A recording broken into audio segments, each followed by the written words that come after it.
Hey everyone, today, we're going to dive into some profound wisdom shared by the Byproduct Association of Australia. Have you ever felt like you've been practicing or working on yourself for a long time, but there's still this invisible force weighing you down, making it hard to breathe? If that sounds familiar, you'll definitely want to stick around for this. Let us get started. The stuck phase of practice. I think many people on a spiritual path share a common feeling. Hitting a plateau. It feels like no matter how many sutras you chant or how much homework you do, that heavy burden on your shoulders just won't budge. This teaching suggests a very interesting perspective. The problem might not be that you aren't working hard enough, it's that you're missing a very specific kind of wisdom. It's the ability to truly see through others. This isn't just basic empathy. In the scriptures, it has a special name. The great intellectual treasure J. Ratna. Think of it as a deep, spiritual, X-ray vision.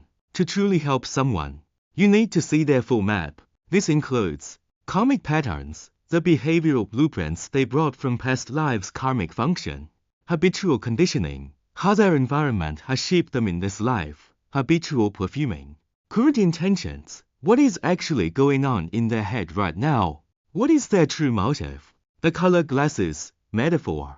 The master uses a brilliant analogy here. He says every one of us views the world through a pair of color glasses, made of our own karma.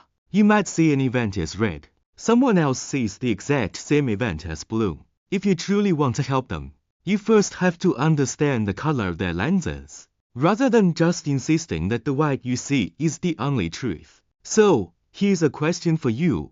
Do you know the color of your own lenses? The core motive, Buddha versus Mara.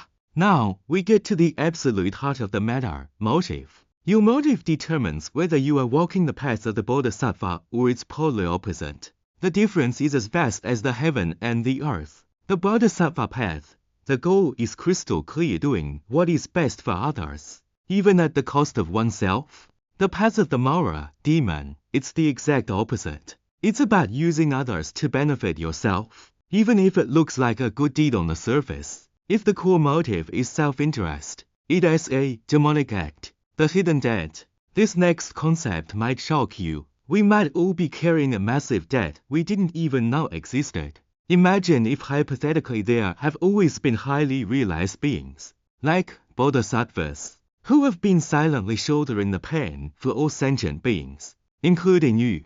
The process looks like this. The offering, bodhisattvas practice for everyone and dedicate that merit outward. The relief. Because of this massive collective merit, everyone's suffering, including yours, is lightened just a bit. The debt. You received a benefit for free. And thus, AAOA was quietly created. As the master says, karma is like gravity. It doesn't matter if you know about it or believe in it, it is always working. A cause will always produce an effect. If you owe, you owe. How to balance the books. The ultimate method. So, the bill has arrived. How do we clear this karmic account?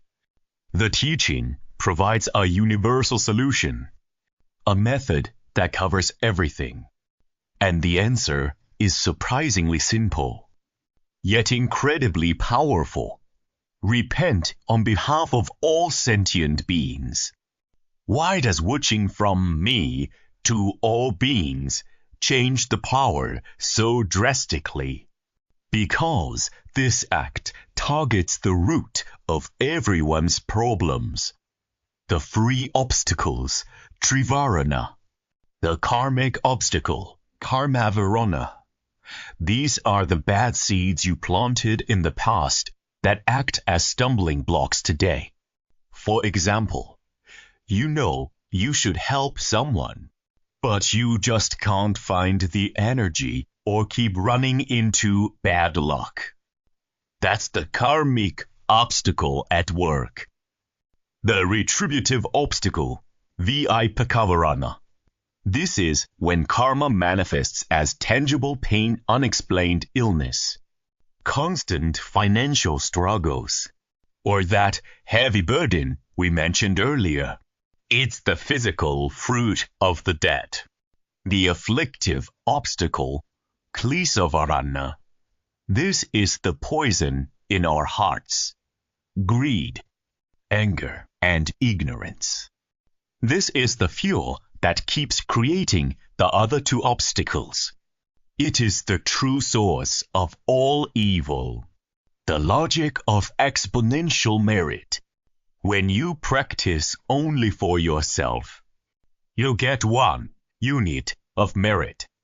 But when you resolve to practice and repent for all beings, you are essentially distributing infinite units of merit. According to the law of karma, what the universe returns to you grows at an exponential rate. Here is a beautiful dedication prayer provided in the teaching. May this merit be for all beings, to dissolve karmic obstacles and act with goodness, to reduce retributive obstacles and lighten the burden, to eliminate afflictions and return to purity. The magic is this. When you focus entirely on helping others dissolve their 3 obstacles, your own 3 obstacles are cleared away as a natural byproduct. The final challenge.